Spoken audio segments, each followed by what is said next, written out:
Audio book क्रांति धर्मी Gita chapter 11 जीवन देवतानी साधना आराधना उपासना पार्ट 1 अध्यात्म तत्व ज्ञाननो मर्म जीवन साधना अति नजीकनी अने अति दूरनी उपेक्षा करवी ए मनुष्यनो स्वभाव छे। आ वात जीवनना दरेक क्षेत्रोमां लागू पड़े छे। आपणे मनुष्य जीवन मळ्युं परंतु तेनुं महत्व समजी शकता नथी। अरे तेना सदुपयोगथी केवी केवी सिद्धिओ मळे छे तेटલું पण विचारी शकता नथी। आपणुं आ जीवन मात्र पेट प्रजननमां ज पूरुं थई जाय छे। परम पिता परमेश्वरे ए आशा साथे मनुष्य जीवन आप्युं छे के आपणे तेनो सदुपयोग करीशुं। दोष दुर्गुणो छोड़ीने तुच्छमांथी महान बनीशुं। विश्व उद्यानने एक कुशल माळीनी जेम सींचता रहीशुं अने ए साबित करी बतावीशुं के आपणने स्वार्थ अने परमार्थना रूपोनुं ज्ञान छे। ब्रह्मांडनुं नानुं रूप परमाणु छे। जे ब्रह्मांडमां छे ते परमाणुमां पण छे। आ वात वैज्ञानिकोए पण स्वीकारी छे। वेद उपनिषदोना मत मुजब परिष्कृत आत्मा ज परमात्मा छे। तत्वदर्शनना मत मुजब आपणा शरीरमां ज बधा देवताओनो निवास छे। आपणा शरीरमां केटली शक्तिओ सुषुप्त अवस्थामां पड़ी छे। जो एने प्रयत्नपूर्वक जगाड़वामां आवे तो घणा बधा लाभ थई शके छे। આપણે માનવમાંથી મહામાનવ બની શકીએ છીએ। જીવન દેવતાની સાધના આરાધનાથી સિદ્ધિઓ મળે છે તે એક સત્ય હકીકત છે। મનુષ્ય માર્ગ ભૂલેલો દેવતા છે। જો એને સાચો માર્ગ મળી જાય તો સમજી લેવું જોઈએ કે બધી સમસ્યાઓ દૂર થઈ ગઈ। ભવબંધનમાંથી मुक्ति मળી गई। जानता के अजाणता जे भूलो थई छे तेने सुधारी लेवी अने भविष्यमां कोई भूलो न थाय ए माटे सावधान थई जवामां आवे तो मोक्ष मળી गयो समजवो। साधनानो मूलभूत हेतु पात्रता वधारवानो छे। प्रखरता अने पात्रता आधार पर एवी सिद्धिओ विभूतिओ मळे छे के जेना आध्यात्मिक महानता अने भौतिक प्रगतिना उभयपक्षीय लाभ मळे छे। आ उपासना साधना अने आराधनानुं मिश्रित स्वरूप छे। आ एवी साधना छे के जेना आधारे कोई पण व्यक्ति सिद्धिओ अने सफलता मेळवी शके छे। पात्रता न होय तो बीजाने सामे भीख मागवी के आजीजी करवाथी कशुं नथी मळतुं। कहेवामां आव्युं छे के भगवान फक्त एमने ज मदद करे छे के जे पोतानी मदद पोते ज करे छे। आत्मशुद्धिनुं बीजुं नाम जीवन साधना छे। एने परम पुरुषार्थ कहेवामां आव्यो छे। जेमना गळे आटली वात उतरी जाय एमणे समजी लेवुं जोईए के अध्यात्म तत्वज्ञाननुं रहस्य मळी गयुं। परम लक्ष्य सुधी पहोंचवानो राजमार्ग मळी गयो। पार्ट 2 आध्यात्मिक त्रिवेणी संगम। ગંગા, યમુના અને સરસ્વતીનું જ્યાં મિલન થાય છે તે સ્થળને તીર્થરાજ સંગમ કહે છે. બ્રહ્મા, વિષ્ણુ અને મહેશ આ 3 મુખ્ય દેવ માનવામાં આવ્યા છે. આ પ્રમાણે સરસ્વતી, લક્ષ્મી અને કાલી 3 મુખ્ય શક્તિઓ છે. ગાયત્રીના 3 ચરણ છે, જે વેદ માતા, દેવ માતા, વિશ્વ માતા તરીકે ઓળખાય છે. જીવનના પણ 3 પક્ષ છે: ચિંતન, ચરિત્ર અને વ્યવહાર. એને ઈશ્વર, જીવ, પ્રકૃતિ એટલે કે માયા કહેવામાં આવે છે. વાતને વધારે સ્પષ્ટ કરવી હોય તો એને આત્મા, શરીર અને સંસાર કહી શકાય છે. આ ત્રણેયમાં મુખ્ય ચેતના છે. એને આત્મા પણ કહી શકાય છે. શરીરના પોષણ માટે મુખ્યત્વે 3 ચીજો હોવી આવશ્યક છે: આહાર, પાણી અને હવા. આ જ પ્રમાણે આત્મકલ્યાણ માટે 3 માધ્યમ અપનાવવા પડે છે: 1 ઉપાસના, 2 સાધના અને 3 આરાધના. હવે જોઈએ આ શબ્દોનું વિસ્તૃત વિવેચન. જે ઈષ્ટ દેવદેવીને માનતા હોઈએ તેમના ગુણોનું પૂજા વખતે મનન ચિંતન કરવું, એમના જેવા બનવા માટે જે કંઈ પ્રયત્ન કરવામાં આવે તેને ઉપાસના કહેવામાં આવે છે. બીજું ચરણ છે સાધના. એનું પૂરું નામ છે જીવન સાધના. તેને ચરિત્ર પડતર પણ કહી શકાય છે. સંયમશીલતા, શિસ્તબદ્ધતા અને વ્યવસ્થાના ગુણ અપનાવવાની ક્રિયાને જીવન સાધના કહેવામાં આવે છે. વ્યક્તિત્વને પવિત્ર તથા પ્રમાણિક બનાવવાની ક્રિયાનું નામ જીવન સાધના છે. આ સાધના કર્યા પછી જ આત્મામાં પરમાત્માનું અવતરણ થાય છે. ત્રીજું ચરણ છે આરાધના. આરાધના અને અભ્યર્થના, જેને અર્ચના પણ કહે છે. બીજા શબ્દોમાં એને પુણ્ય, પરમાર્થ, જનકલ્યાણ વગેરે પણ કહે છે. આ સંસાર વિરાટ બ્રહ્મનું સાકાર સ્વરૂપ છે. સંસારમાં રહેતા પ્રાણીઓ અને પદાર્થો, પરિસ્થિતિઓનું સુનિયોજન કરવાનો પ્રયત્ન કરવાનું બીજું નામ આરાધના છે. સામાજિક પ્રાણી હોવાના નાતે મનુષ્ય એક નહીં તો બીજી રીતે સૌનો ઋણી છે. આ ઋણ ચૂકવવા માટે એણે સમાજ સેવા તથા પુણ્ય પરમાર્થ કરવા જ જોઈએ. પાર્ટ 3: ભવબંધન અને એમાંથી મુક્તિ. અધ્યાત્મ વિજ્ઞાનના સાધકોને પોતાના દ્રષ્ટિકોણમાં મૌલિક ફેરફારો કરવા પડે છે. એમને વિચારવું પડે છે કે માનવ જીવનરૂપી થાપણનો એવી રીતે ઉપયોગ કરવાનો છે કે જેનાથી સ્વાર્થની સાથે પરમાર્થનો હેતુ પણ સિદ્ધ થાય.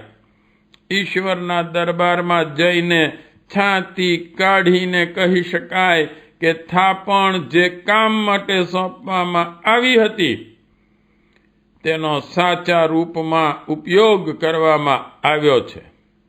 આ માર્ગમાં સૌથી મોટા અવરોધ છે લોભ, મોહ અને અહંકાર. વાસના, તૃષ્ણા અને અભિમાન એને કારણે જ પેદા થાય છે. લોભ પર વિજય મેળવવા માટે સાદું જીવન, ઉચ્ચ વિચારનો સિદ્ધાંત અપનાવવો પડે છે. સરેરાશ નાગરિક સ્તરના જીવનમાં સંતોષ માનવો પડે છે. ઈમાનદારી અને મહેનતની આવકમાં ગુજારો કરવો પડે છે. લાલચુ અને લોભી વ્યક્તિ અનીતિ આચર્યા વગર પોતાની તૃષ્ણા સંતોષી શકતો નથી. જીવન સાધના કરનાર દરેક સાધકે પ્રથમ અવરોધ લોભ પર વિજય મેળવવાનો પ્રયત્ન કરવો જોઈએ. હવે મોહ વિશે વિચારીએ. મોહ વ્યક્તિઓનો પણ હોય છે અને વસ્તુઓનો પણ હોય છે. આત્મીયતાનો વિસ્તાર ઓછો કરવાનું નામ જ મોહ છે. મોહ હોય ત્યાં સ્વાર્થ પણ હોય છે. આવી સ્થિતિમાં હૃદયને ઉદાર બનાવી શકાતું નથી. બસ પોતાના શરીર અને કુટુંબની જ ચિંતા રહે છે. એમના માટે જ આખી જિંદગી વેચી દેવી પડે છે. આત્મવત સર્વભૂતેષુ અને વસુધૈવ કુટુંબકમ ના બે આત્મવાદી સિદ્ધાંત છે. મોહ આ બે સિદ્ધાંતોનું પાલન નથી કરવા દેતો. જીવન સાધના માટે જરૂરી છે કે સંકુચિત મોહ વૃત્તિ છોડીને સૌને પોતાનામાં અને પોતાનામાં સૌને જોવાની દ્રષ્ટિનો વિકાસ કરવામાં આવે. અહંકારને એક રીતે ઘમંડ જ સમજવામાં આવે છે. ગુસ્સે થવું, અશિષ્ટ વ્યવહાર કરવો એ અહંકારની નિશાની છે. ફેશન, શણગાર, શૃંગાર, ખોટો ખર્ચ, ખોટી મોટાઈ વગેરે અહંકારના ઘરના જ સભ્યો છે. ઈર્ષ્યા, દ્વેષ કરવામાં પણ અહમની જ મુખ્ય ભૂમિકા રહે છે. ક્લેશ અને ઝઘડા એને કારણે જ થાય છે. અહમ ભાવને આત્મઘાતી શત્રુ માનવામાં આવે છે.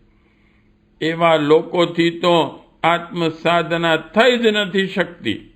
લોભ, મોહ અને અહંકાર જેના ઉપર સવાર હોય એના માટે જીવન સાધનાની લાંબી અને ઊંચી મંજિલ પર ચાલવું અસંભવ થઈ જાય છે. કોઈ ગમે તેટલા પૂજા પાઠ કરતું હોય પણ જેને તથ્યાન્વેષી બનવું છે એમણે આ ત્રણ શત્રુઓથી પીછો છોડાવવો જ પડશે. પાર્ટ 4. સાર્થક, સુલભ અને સંપૂર્ણ સાધના. વૈભવ પ્રાપ્ત કરવા અનેક તરકીબો શીખી અને શીખવાડી શકાય છે. શરીરને નિરોગી રાખવા માટે પણ વ્યાયામ શાળાઓ, સ્વાસ્થ્ય કેન્દ્રોથી માંડી હોસ્પિટલો જેવી અનેક વ્યવસ્થાઓ જોવા મળે છે. ઔદ્યોગિક, વૈજ્ઞાનિક, શૈક્ષણિક તથા શાસકીય પ્રબંધ પણ અનેક છે. પરંતુ એવી વ્યવસ્થા ઘણી ઓછી છે કે જેથી ચેતનાને પરિષ્કૃત અને વિકસિત કરવા માટે સાર્થક, સમર્થ અને બુદ્ધિસંમત સર્વોપયોગી આધાર બની શકે. આ ખામી નિવારવા પ્રજ્ઞા યોગની રચના કરવામાં આવી છે. એને બોલચાલની ભાષામાં જીવન સાધના પણ કહી શકાય છે. એમાં જપ, ધ્યાન, પ્રાણાયામ, સંયમ જેવા વિધાનોનો સમાવેશ છે. પણ બધું એટલા સુધી જ સીમિત નથી. ઉપાસનામાં ધ્યાન ધારણા સ્તરના બધા કર્મકાંડ આવી જાય છે. એની સાથે જ જીવનના દરેક ક્ષેત્રમાં માનવીય ગરિમાને વધારવાની અડચણો દૂર કરવા જેવા બધા પક્ષોને જોડી દેવામાં આવ્યા છે.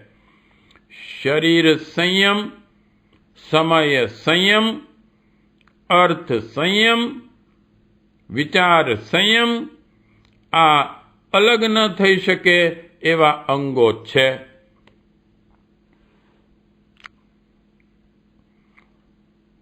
દુર્ગુણોના કુસંસ્કારોના નિરાકરણ માટે જ્યાં ભાર મૂકવામાં આવે છે ત્યાં એ પણ અનિવાર્ય માનવામાં આવે છે કે હાલની અપેક્ષાએ ભવિષ્યમાં વધારે વિવેકવાન, ચરિત્રવાન અને પુરુષાર્થ પરાયણ બનવા માટે ચિંતન અને અભ્યાસ ચાલુ રાખવામાં આવે. વાસ્તવમાં આ સમગ્રતા જ જીવન સાધનાની વિશેષતા છે. સાધકને કર્તવ્ય ક્ષેત્રમાં ધાર્મિકતા, માન્યતા ક્ષેત્રમાં આત્મપરાયણતા અને અધ્યાત્મ ક્ષેત્રમાં દૂરદર્શી વિવેકશીલતા તથા ઉત્કૃષ્ટ આદર્શવાદ અપનાવવાનું કહેવામાં આવે છે.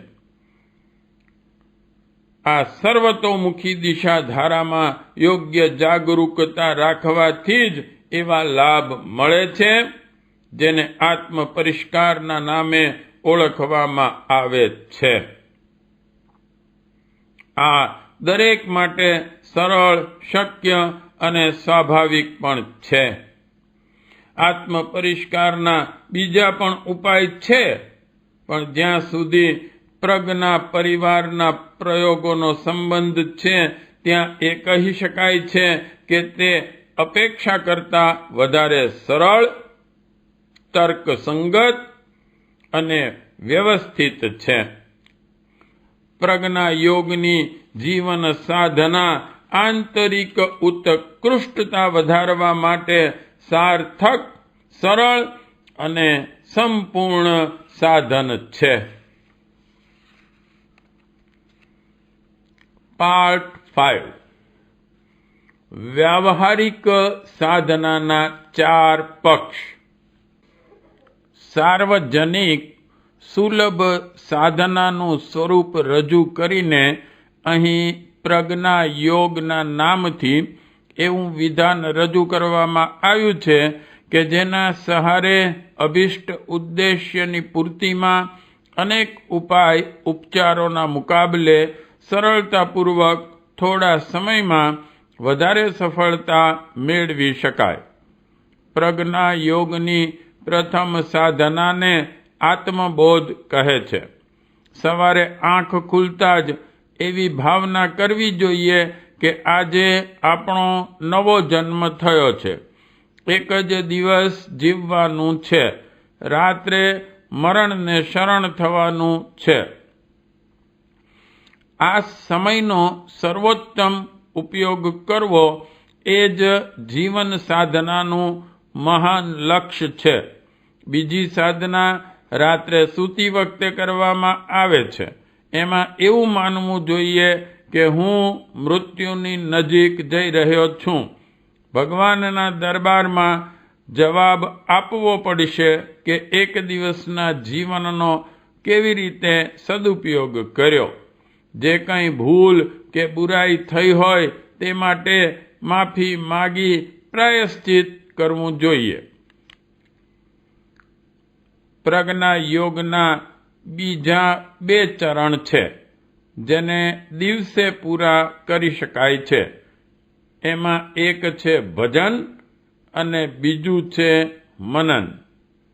ભજન માટે પૂજામાં વપરાતી વસ્તુઓની જેમ આપણા જીવનમાં એ વિશેષતાઓને ઉત્પન્ન કરવાની ભાવના કરવામાં આવે છે. ત્યારબાદ જપ અને ધ્યાન એક સાથે ચાલી શકે છે. ગાયત્રી જપ માનસિક થાય તો પણ સારું છે. સાથે સાથે પ્રાતઃકાળના ઉગતા સોનેરી સૂર્યનું ધ્યાન કરવામાં આવે.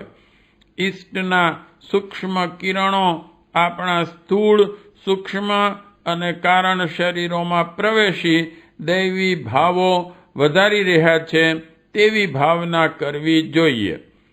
પ્રજ્ઞા યોગ સાધનાનું 4થું ચરણ છે મનન. તે ગમે ત્યાં ગમે ત્યારે કરી શકાય છે. સમય 15 મિનિટ જેટલો હોય તો પણ ચાલે. સવારથી બપોર સુધી જે વિચારવામાં અને કરવામાં આવ્યું હોય તે તપાસી લેવું અને સૂતા સુધી જે કંઈ કરવાનું હોય એની ભાવનાત્મક યોજના બનાવવી જોઈએ, જેથી સવાર કરતાં પણ સાંજ વધુ ઉત્તમ બની શકે. આત્મસમીક્ષાના 4 માપદંડ છે. 1. ઇન્દ્રિય સંયમ. 2. સમય સંયમ. 3. અર્થ સંયમ. 4. વિચાર સંયમ. આ 4 પુરુષાર્થમાં કોઈ ગરબડ તો નથી થઈ ને? તે તપાસીને સુધારી લેવું જોઈએ. સાધના, સ્વાધ્યાય, સંયમ અને સેવાના 4 કાર્યોમાં જીવનની પ્રગતિ અને સફળતા સમાયેલી છે. એટલે દિનચર્યામાં આ ચારેયનું સમુચિત સ્થાન રહેવું જોઈએ અને એની તપાસ આત્મસમીક્ષાના સમયમાં થવી જોઈએ. આત્મસમીક્ષા, આત્મસુધાર, આત્મનિર્માણ અને આત્મવિકાસ એ ચારેય પ્રક્રિયાઓને આગળ ધપાવવા માટે બપોરે મનનની સાધના કરવી જોઈએ.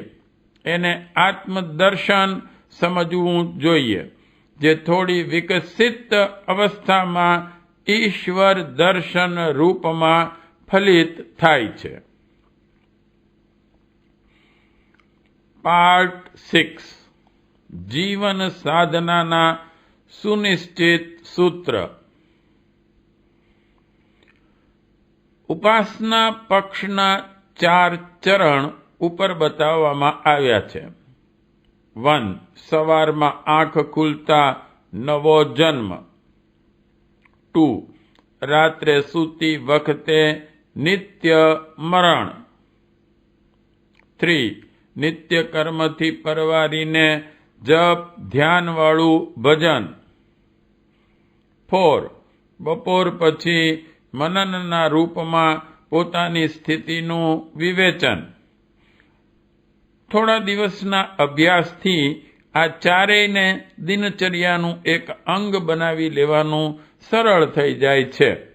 ઉપાસનામાં ઈષ્ટદેવ સાથે અનન્ય આત્મીયતા સ્થાપિત કરી લેવી, એના રૂપ ગુણમાં પોતાને ઢાળવાનો પ્રયત્ન કરવો એ જ સાચી ભગવદ ભક્તિ છે.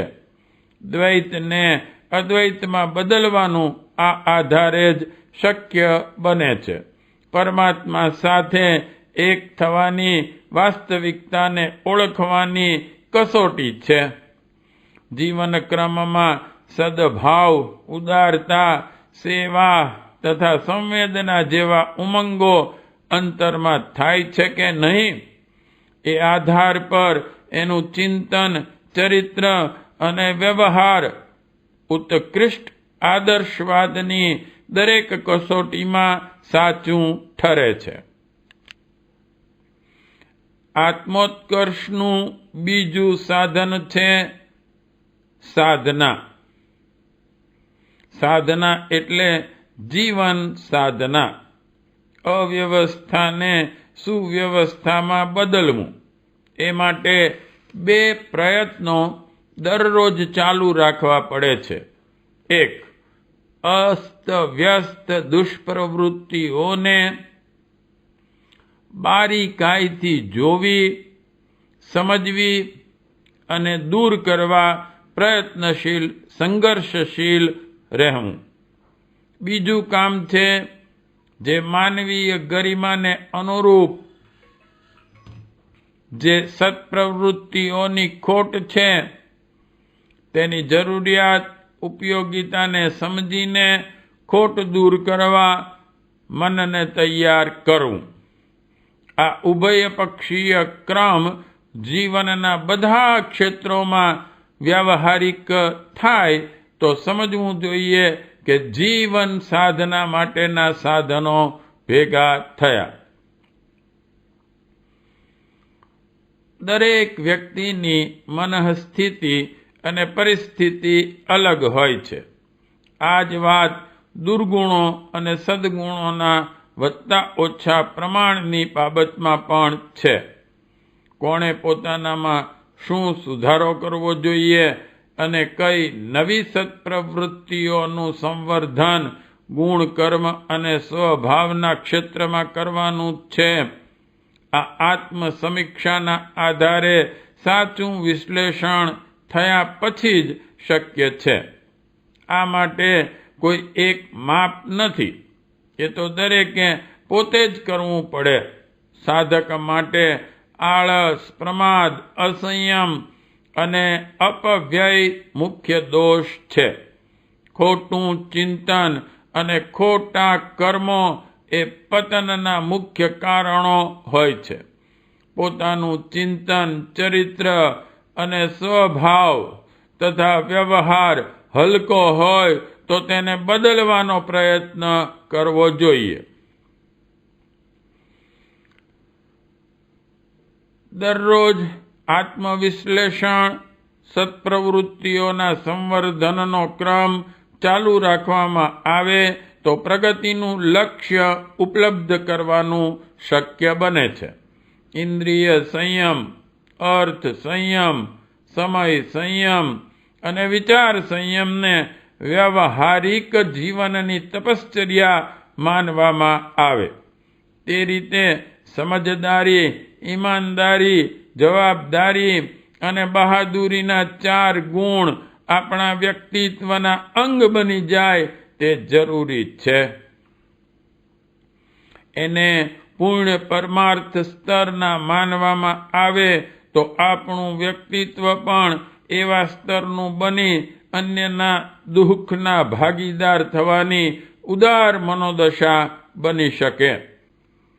જીવન સાધના આ આધારે જ સાધી શકાય અને મનુષ્ય જન્મને આ રીતે સાર્થક બનાવી શકાય. પાર્ટ 7. સાપ્તાહિક અને ત્રિમાસિક સાધનાઓ. જીવન સાધનાના 2 વિશેષ પર્વ છે. એક સાપ્તાહિક અને બીજું ત્રિમાસિક. સાપ્તાહિક ખાસ કરીને લોકો રવિવાર કે ગુરુવારે રાખે છે, છતાં બીજો સગવડભર્યો દિવસ પણ રાખી શકાય છે. ત્રિમાસિકમાં ચૈત્ર અને અશ્વિન મહિનાની એમ 2 નવરાત્રિઓ આવે છે. એમાં સતત 9 દિવસ સાધના કરવી પડે છે. સાપ્તાહિક સાધનામાં 4 વિશેષ નિયમ અપનાવવા પડે છે. 1. ઉપવાસ. 2. બ્રહ્મચર્ય. 3. મૌન. 4. પ્રાણ સંચય. ઉપવાસ પેટનો સાપ્તાહિક વિશ્રામ છે, જેથી કોઈ ગરબડ કે અવ્યવસ્થાનું સંતુલન થઈ જાય છે. બીજો આધાર છે બ્રહ્મચર્ય. તે દિવસે શારીરિક તેમજ માનસિક બ્રહ્મચર્યનું પાલન કરવું જોઈએ. કુદ્રષ્ટિની અશ્લીલ કલ્પનાઓનું નિરાકરણ કરવું જોઈએ. પુરુષ સ્ત્રીને દેવીના રૂપમાં અને સ્ત્રી પુરુષને દેવતાના રૂપમાં જોવે. મનમાં વિરુદ્ધ જાતિ માટે પવિત્ર ભાવનાઓ ભરે તો કામુકતા સાથે જોડાયેલ દુર્ભાવનાઓથી છુટકારો મળે છે. ત્રીજો અભ્યાસ છે મૌન. મૌન આખા દિવસનું ન થઈ શકે તો છેવટે 2 કલાકનું પણ રાખવું જોઈએ, જેથી શ્રેષ્ઠ ચિંતન માટે અવકાશ મળે. જીભ અને જનનેન્દ્રિય અધ્યાત્મ માર્ગના મોટા દુશ્મન છે. તેથી આ ઉપાયોનું કડકાઈથી પાલન કરવું જોઈએ. ચોથો અભ્યાસ છે પ્રાણ સંચય. એના માટે પ્રાણાયામનો આધાર લેવામાં આવે. ત્રિમાસિક સાધનાઓ અશ્વિન અને ચૈત્ર નવરાત્રિમાં 9 દિવસની કરવામાં આવે છે. 9 દિવસમાં દરરોજ 27 માળા ગાયત્રી મંત્રના જપ કરવાથી 24,000ની નક્કી કરેલ જપ સંખ્યા પૂરી થાય છે. છેલ્લા દિવસે ઓછામાં ઓછી 24 આહુતિઓનો યજ્ઞ કરવો જોઈએ. તે દિવસે પ્રસાદના રૂપમાં યુગ નિર્માણ સંબંધી સત સાહિત્યનું વિતરણ શક્તિ અનુસાર કરી શકાય. અઠવાડિક સાધનાના નિયમો ઉપરાંત ભૂમિ શયન, સ્વયં સેવા, ચામડાના જૂતાનો ત્યાગ તથા તપ સંચયનો બને તેટલો વધુ સમાવેશ કરવામાં આવે. પાર્ટ 8 આરાધના અને જ્ઞાન યજ્ઞ. શારીરિક સ્વસ્થતાના 3 ચિહ્ન છે. 1. સખત ભૂખ લાગવી. 2. ગાઢ ઊંઘ. 3. કામ કરવાની સ્ફૂર્તિ. તે રીતે આધ્યાત્મિક સમર્થતા માટે પણ 3 ચિહ્ન છે. 1. ચિંતનમાં ઉત્કૃષ્ટતાનો સમાવેશ. 2. ચરિત્રમાં નિષ્ઠા. 3. વ્યવહારમાં પૂર્ણ પરમાર્થના પુરુષાર્થની અધિકતા. એને જ ઉપાસના, સાધના અને આરાધના કહેવામાં આવે છે. આરાધના માટે કરવામાં આવતી સેવા સાધનાથી ગુણ, કર્મ તથા સ્વભાવમાં સદાશયતા પેદા થાય છે. સમાજ અંધશ્રદ્ધા અને કુરિવાજોમાં ફસાયેલો છે. તેને તેમાંથી ઉગારવા જ્ઞાન યજ્ઞ સૌથી શ્રેષ્ઠ સાધન છે. લોકમાનસનો પરિષ્કાર અને સતપ્રવૃત્તિ સંવર્ધનને સર્વોચ્ચ સ્તરનો આધાર માનીને બૌદ્ધિક, નૈતિક અને સામાજિક ક્ષેત્રોમાં યુગ ધર્મની પ્રતિસ્થાપના કરવા જ્ઞાન યજ્ઞનો રાજમાર્ગ જ કારગત નીવડી શકે. વિચાર ક્રાંતિની જ્ઞાન યજ્ઞની સાધનામાં બધા દૂરદર્શી વિવેકવાનોએ લાગી જવું જોઈએ. આ માટે લેખન, વાણી અને શ્રવ્ય આધારોનો એવો પ્રયોગ કરવો જોઈએ કે જેનાથી બધાને યુગ ધર્મ ઓળખવામાં અને એ પ્રમાણે કાર્ય કરવાની પ્રેરણા મળે. આ ચેતનાને પ્રખર અને પ્રજ્વલિત કરવા માટે યુગ સાહિત્યની મુખ્ય જરૂર છે.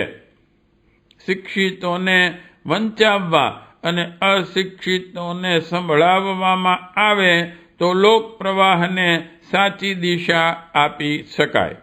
આ માટે પ્રજ્ઞા યુગના સાધકોએ ઝોલા પુસ્તકાલય ચલાવવા માટે પોતાનો સમય અને શ્રમ કામે લગાડવા પડશે. વિચાર ગોષ્ઠી, સભા સંમેલનો તથા પ્રવચનોનું પોતાનું આગવું મહત્વ છે. એને સત્સંગ કહી શકાય છે. લેખન અને વાણી દ્વારા આ 2 કાર્યો કોઈને કોઈ રૂપમાં દરેક જગ્યાએ ચાલી શકે છે. પોતાનું ઉદાહરણ આપવું સૌથી વધારે પ્રભાવોત્પાદક સાબિત થાય છે. જ્ઞાન યજ્ઞના ઊંચા વિચારોને પહેલાં પોતાના વ્યવહારમાં ઉતારીને દેખાડવામાં આવે. પોતાનો સુધાર બીજાઓના સુધાર કરતાં વધારે સરળ છે. ઉપદેશકોએ આત્મિક પ્રગતિની આરાધના કરનારે પોતાના વાણી અને વર્તન એક કરી બતાવવા જોઈએ. કથની અને કરણીમાં વિસંગતતા ન હોવી જોઈએ. પરિવારમાં રાત્રે કથા વાર્તાઓ કહેવામાં પણ લાભ છે. આ માટે પ્રજ્ઞા પુરાણ જેવા ગ્રંથો ઉચિત જરૂરિયાતની પૂર્તિ કરે છે. પરસ્પર વિચાર વિનિમય, વાદ વિવાદ, પ્રતિયોગિતા કવિતા સંમેલન પણ ઉપયોગી છે. દિવાલો પર આદર્શ વાક્ય લેખન પણ પ્રેરણા પૂરી પાડે છે. શોધવાથી એવા અનેક સૂત્રો હાથમાં આવી શકે છે જે જ્ઞાન યજ્ઞની વિચાર ક્રાંતિની સત્પ્રવૃત્તિઓ વધારવામાં મદદ કરી શકે. દુષ્પ્રવૃત્તિ ઘટાડવા માટે કોણ શું કરી શકે, કેવી રીતે કરી શકે, એની શોધખોળ કરતા રહેવાથી દરેક જગ્યાએ કોઈને કોઈ રસ્તો મળી જ રહે છે. ઉપાસનાથી ભાવનાનો, જીવન સાધનાથી વ્યક્તિત્વનો અને આરાધનાથી ક્રિયાશીલતાનો પરિષ્કાર અને વિકાસ થાય છે. આરાધના ઉદાર સેવા સાધનાથી સધાય છે. સેવા કાર્યોમાં સામાન્ય રીતે એ સેવાઓ છે જેનાથી લોકોને સગવડ મળે છે. શ્રેષ્ઠ સેવા એ છે કે જેનાથી વ્યક્તિ પતનમાંથી બચીને ઉન્નતિ તરફ વળી શકે. આ માટે જ્ઞાન યજ્ઞ સૌથી શ્રેષ્ઠ બ્રહ્મ યજ્ઞ છે. ચેપ્ટર 11 સમાપ્ત.